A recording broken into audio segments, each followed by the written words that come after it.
여러분, 해피 땡스기빙입니다. 지난 한 해를 돌아보며 하나님을 향한 감사가 여러분의 삶 가운데 충만하시기를 주님의 이름으로 축원합니다. 그럼 어떻게 보면 이것이 바로 감사가 그리스도인의 삶의 핵심이 아닐까 생각을 해봅니다. 우리는요, 하나님으로부터 무엇을 얻으려고 열심히 사는 사람들이 아닙니다.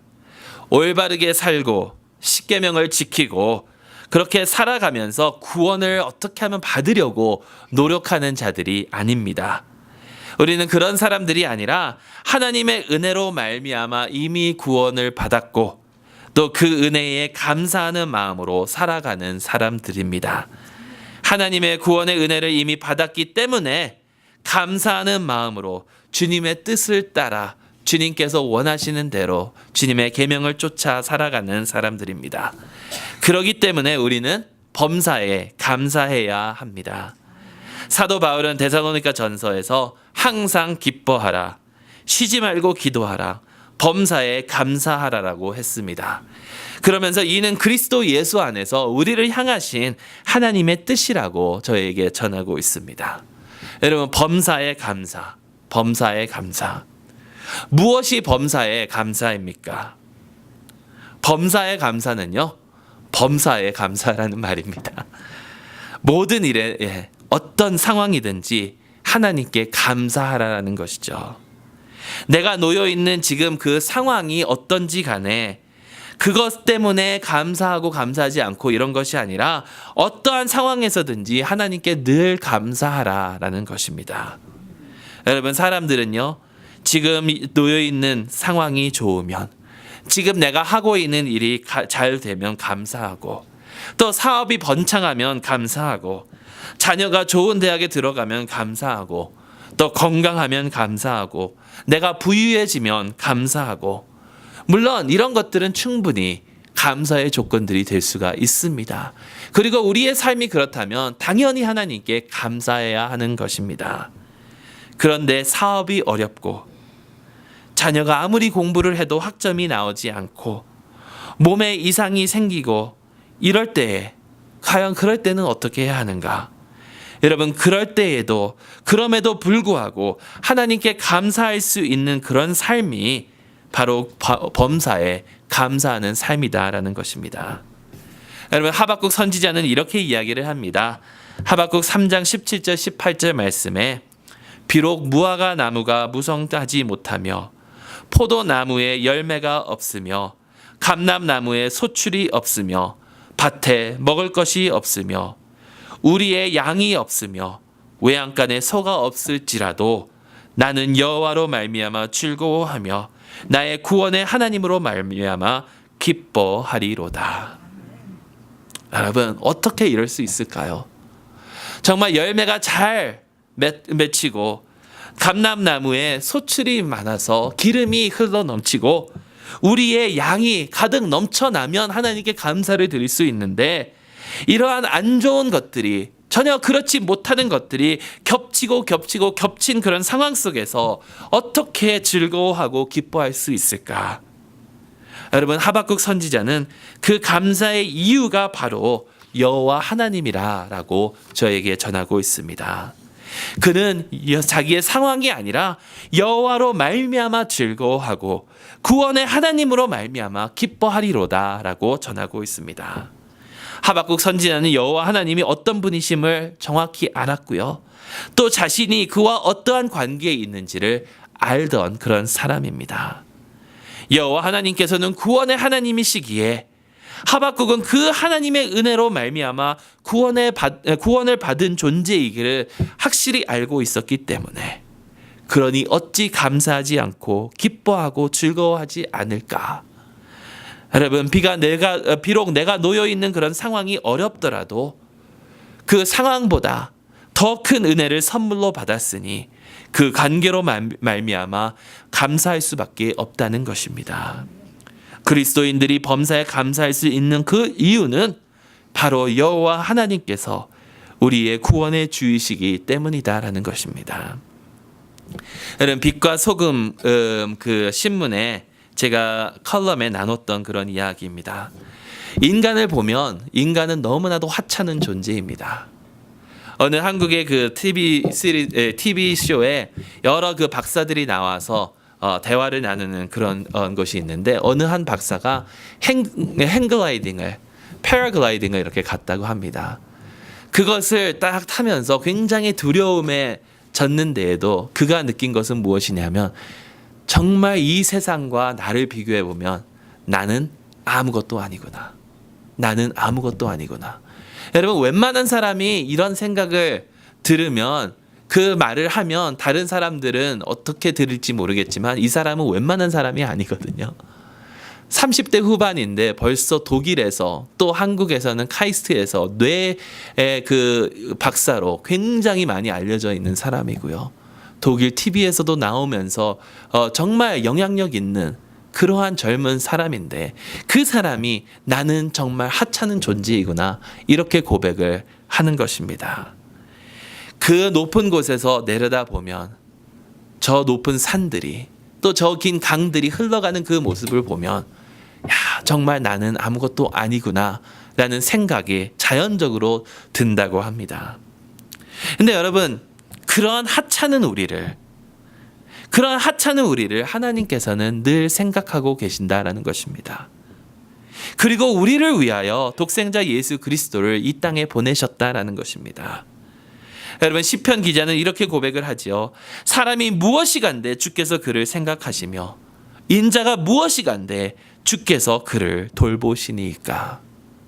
여러분 하찮은 우리를 생각하시는 하나님, 이 세상을 다 창조하신 하나님께서 우리를 생각하시고 우리에게 은혜를 베풀어 주시기 때문에 그런 하나님의 은혜로 말미암아 범사에 감사할 수 있는 저와 여러분들이 될 수 있기를 간절히 소망합니다. 여러분 성경을 보면 이렇게 범사에 감사한 인물들의 이야기가 많이 나옵니다. 오늘은 특히 바울과 실라가 그랬습니다. 오늘 본문에 의하면 이 바울과 실라는 사역을 하다가 옥에 갇히게 됩니다. 그런데 그들은 자신들의 당한 처지에 낙심하지 않고 계속해서 하나님을 찬양했습니다. 그리고 그 사건을 통하여 하나님께 영광을 돌리고 한 집안을 구원으로 이끌었습니다. 상황에 치우치지 않고 하나님께 감사하며 나아가고 하나님을 찬양할 때에 그들은 놀라운 역사를 체험했다라는 것입니다. 이 사건을 특히 실라를 통해서 실라의 관점을 통해서 한번 살펴보면 어떨까 합니다. 우리가 계속해서 우리가 들어는 봤지만 잘 알지 못하는 그런 인물들, 오늘은 실라의 그런 이야기를 한번 나누어 보도록 하겠습니다. 여러분 실라는 누구입니까? 실라는 초대교회 지도자 중 하나였습니다. 그는 바울과 함께 선교를 다닌 바울의 그 복음의 파트너였고요. 또 베드로는 실라를 신실한 형제라고 칭하기도 했습니다. 예루살렘 회의가 이 사도행전 15장에 열린 후에 결정난 상황들을 안디옥 교회에게 알리도록 그 교회는 바울과 실라를 선택해서 보냈습니다. 그리고 바울과 실라는 그것뿐만이 아니라 바울이 2차 전도 여행을 떠났을 때에 실라와 함께 동행하며 갔다라는 것입니다. 실라는 베레아에서 디모데와 함께 사역을 하기도 하였고요. 바울이 떠난 후 고린도에 남아서 고린도 교회의 사역을 담당하기도 한 자입니다.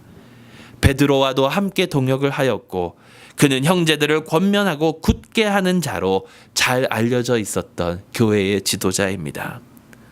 근데 이런 여러 실라의 사역 중에 구체적으로 성경에 기록되어 있는 사역이 바로 오늘 저희가 본 그 본문의 말씀입니다. 실라는 바울과 더불어 또 누가와 함께 전도 여행을 떠났습니다.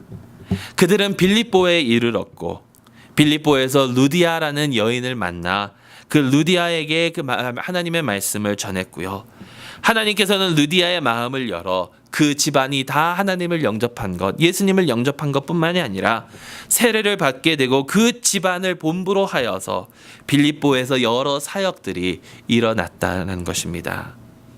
그들은 사역하는 도중에 점치는 귀신 들린 여종을 만나게 됩니다.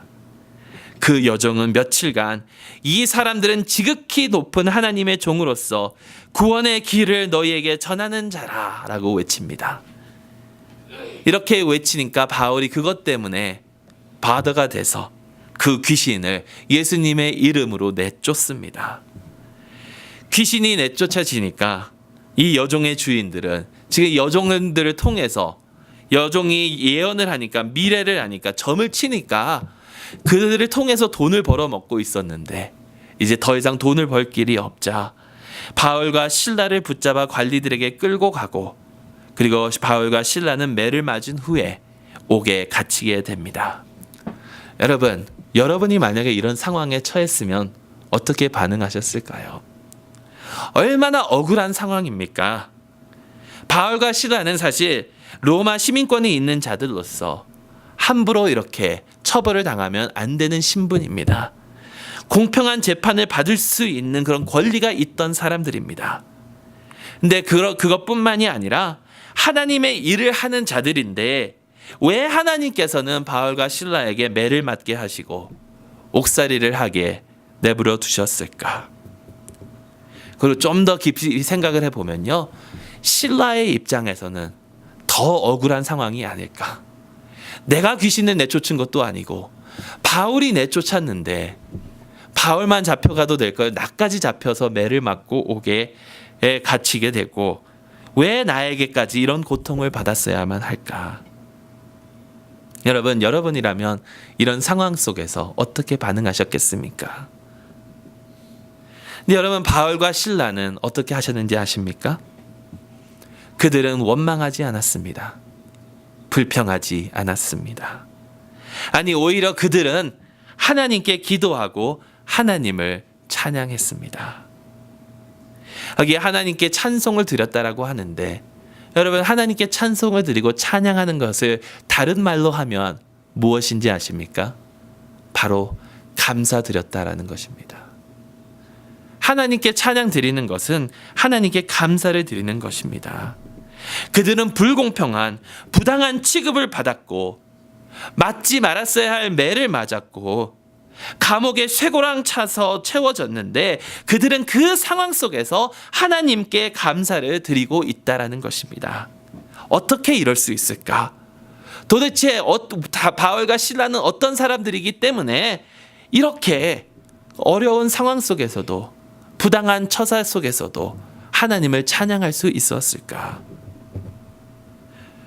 바울과 실라는 그래도 교회의 지도자이고 우리들보다는 더 성숙한 사람들이기 때문에 그리고 이러한 상황들을 충분히 자기들이 겪을 것이라고 각오한 사람들이기 때문에 그럴 수 있지 않았을까?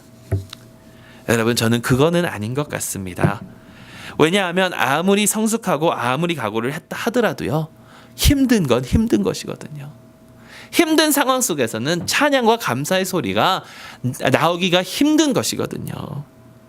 참을성이 많은 사람들이어서 어떠한 고문도 다 참아낼 수 있는 그런 사람들이기 때문에 아니요. 바울과 실라가 하나님을 찬양할 수 있었던 것은 그들은 하나님께서 자신들을 위하여 무엇을 하셨는지를 잘 알고 하나님께서 하나님과 자신들의 관계를 정확히 알았던 사람들이기 때문이다라는 겁니다. 그들에게 하나님께서는 구원의 하나님이셨고요. 은혜의 하나님이셨고 그들은 모든 일을 협력하여 선을 이루시는 하나님이신 것을 분명히 알았기 때문이다라는 것이죠. 그렇기 때문에 그들은 범사에 그들이 지금 놓여있는 그런 어려운 상황 속에서도 하나님을 찬양하고 하나님께 감사할 수 있었다라는 것입니다. 실라와 바울의 찬양은 하나님의 놀라운 역사로 이어져 갔습니다. 갑자기 큰 지진이 일어났고 옥의 문이 다 열렸고 모든 사람들이 메인 그 모든 것들이 다 벗겨졌습니다. 간수는 자다가 깨서 옥의 문이 열린 것을 보고 죄인들이 다 도망간 것으로 생각을 하며 자결하려고 했습니다. 그때 바울이 큰 소리로 우리가 다 여기 있으니 너는 네 몸을 상하지 말라라고 했습니다. 그러면서 간수는 두려워 떨며 바울과 실라 앞으로 가서 엎드려졌습니다. 그리고 묻습니다. 선생들이여, 내가 무엇을 하여야 구원을 얻을 수 있습니까? 바울과 실라는 이야기합니다. 주 예수를 믿으라. 그리하면 너와 네 집이 구원을 얻으리라. 여러분, 바울과 실라가 이렇게 감사하며 찬양을 했을 때에 그것 때문에 하나님께서 역사하시며 또 이 한 가정을 주님께로 이끌어올 수 있는 놀라운 역사가 일어났다라는 것입니다. 결국 바울과 실라는 나중에 이렇게 빌립보를 떠날 수 있도록 하나님께서 인도하십니다. 근데 그들이 떠날 때에 그냥 떠난 것이 아니라 그들은 그 빌립보에 유럽의 제일 첫 교회를 세우고 떠날 수 있었다라는 것이죠. 여러분, 그 교회는 어떤 교회입니까? 우리가 잘 알다시피 이 빌립보 교회는 사랑과 열심과 충성으로 하나님을 섬긴 교회입니다. 바울이 사역하는 데에 크게 기여한 교회가 바로 이 빌립보 교회입니다. 여러분, 감사할 때에 하나님께서 역사하심을 믿으시기 바랍니다. 내 상황에 따라, 내 기분에 따라, 내 형편에 따라 감사할 때가 있고 감사하지 않을 때도 있고 그런 믿음이 아니라 범사에 감사하며 나아갈 때 하나님께서 놀랍게 역사하시리라 믿습니다. 늘 범사에 감사하며 하나님의 축복의 역사를 체험할 수 있는 저와 여러분들이 될 수 있기를 간절히 소망합니다. 마지막 한 가지만 더 말씀드리고 마치도록 하겠습니다. 여러분, 지진이 일어나고 옥의 문이 열렸을 때에 자다가 깬 간수는 자결하려고 했습니다. 죄수들이 다 도망갔을 것 같았으니까. 그런데 바울은 그 간수에게 이렇게 얘기합니다. 우리가 다 여기 있다. 여러분, 여기에 우리가 누구일까요? 우리.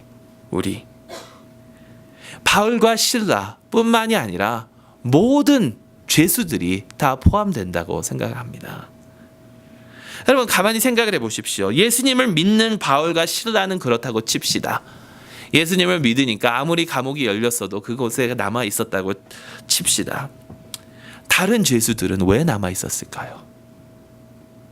다른 죄수들은 지금 도망갈 수 있는 절호의 기회인데 자신들의 매인 것이 풀어지고 옥의 문이 열렸는데 왜 그곳에 남아 있었을까? 저는 25절에 그 답이 있다고 생각을 합니다. 한밤중에 바울과 실라가 기도하고 하나님을 찬송하매 죄수들이 듣더라. 죄수들이 듣더라. 여러분, 예수 그리스도를 믿고 따르는 자들은요, 이 세상이 보고 듣습니다. 바울과 실라가 만약에 그곳에서 불평하고 하나님께 따지는 기도를 드리고 그랬더라면, 자신들이 로마인으로서 정당한 대우를 받지 못했다고 불평하고 있었더라면 그곳에 있었던 다른 죄수들은 그들을 어떻게 받아들였을까? 다른 죄수들이 옥에 남아 있었던 이유는 그들은 바울과 실라의 하나님 찬양의 소리를 들었기 때문입니다. 그러면서 바울과 실라의 하나님, 저렇게 어려운 상황 속에서도 찬양할 수 있는 그런 하나님을 알고 싶어졌겠지요. 여러분, 세상은요, 우리의 말과 우리의 행동을 주시합니다. 근데 참 때로는 이런 마음이 들 때가 있습니다. 기독교인들은 참 위선적인 사람들이라고 비판하는 말들. 물론 위선적인 기독교인들이 많다는 것을 인정을 합니다. 그리고 참 우리가 말을 조심해야 되는데 막말 때문에 하나님의 영광을 가리우는 경우가 굉장히 많죠. 여러분, 얼마 전에 목포에서 지진이 일어났었을 때에 한국의 이제 종교인들에게 종교 단체에게 세금을 매긴다라는 그런 얘기가 돌자 그것 때문에 하나님께서 벌하셔서 목포에 지진이 일어났다. 근데요, 그게 기독교인들뿐만이 아니거든요. 진보 쪽에서는 뭐라고 그러냐면 그곳에 있는 대학교가 창조 과학을 받아들였기 때문에 그러한 벌을 받아서 지진이 났다라고 이야기를 하고요. 뭐 보수나 진보나 다 똑같습니다. 근데 여러분, 잘 생각을 해보십시오. 기독교인들이 위선적이다라고 비판하는 그런 사람들은 이런 생각이 들거든요. 인정을 하면서도 자기들은 얼마나 잘해서 우리를 비판하는가. 그런데요, 그런 생각을 하다가도 다시 생각을 해보면 비판하는 그들을 탓할 것이 아니라 우리 스스로를 돌아봐야 된다라고 믿습니다. 하나님께서 우리를 빛과 소금의 역할로 불러주셨는데 우리는 과연 어떻게 하고 있는지. 여러분, 하나님께서 우리를 이 세상의 빛과 소금으로 불러주셨는데 하나님께 감사의 말을 전하는 것이 아니라, 감사의 말씀을 드리는 것이 아니라 우리는 우리의 입술을 통하여 우리의 상황 때문에 불평하는 그런 말이 더 많지는 않느냐라는 것이에요. 우리의 입술을 통하여 불평한 말이 나오면 여러분, 이 세상은 그 말을 주시합니다. 근데 또한 우리의 입술에 감사의 말씀이 끊이지 않는다면 이 세상은 그 말씀을 주시한다라는 것입니다. 범사에 감사할 수 있기를 바랍니다. 나의 상황 때문이 아니라 하나님께서 나의 구원의 하나님, 나의 아버지이심을 알기에 감사가 우리 입술 가운데 끊어지지 않기를 소망합니다. 범사에 감사함으로 주님의 크신 축복의 역사의 현장을 체험할 수 있는 저와 여러분들이 될 수 있기를 주님의 이름으로 축원합니다. 기도하겠습니다.